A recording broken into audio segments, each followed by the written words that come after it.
Hey guys, welcome to Drew Tutorial. If you are new here, special welcome. In this video, I will show you how to download Canon L11121e driver on Windows. So the first thing that we are going to do right here is to of course open any browser. So once you open your browser right here, on the search bar, we're going to search for Canon Pixma L11121e driver download, and then we're going to click on enter. After that, what we're going to do next is to scroll down and then look for Canon India PCL6 printer driver. So we're going to click on this. So after that, we're going to click on download. After that, let's wait for this to finish. And then once it is done, we're going to click on show in folder. And then we're going to drag this into our desktop. Once you drag that into our desktop, what we're going to do is to double click on this. And then after that, you will be able to see this folder right here.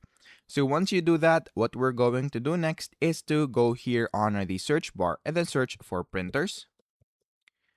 After that, just open this and then click on add device right here.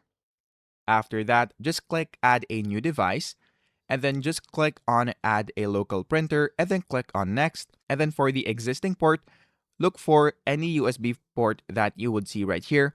However, in my case, I don't have that, so I'm just gonna click on null and then click on next. After that, just click on have disk right here and then click on browse. Once you do that, go here on our desktop and then look for the folder that we have just created. After that, just click on driver, and then in this part, you would be able to see this right here. So what we're going to do next is to just double click on it and then click on OK.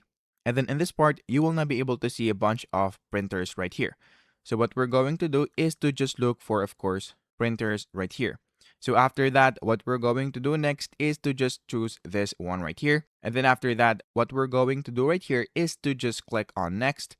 And then for the printer name, it's up to you if you want to change it or not, but I will just leave it as it is. Now that it is done, just click on do not share and then click on next. After that, just click on finish right here. And then if you look right here, you would now be able to see the driver, which is in this part. So that is basically it.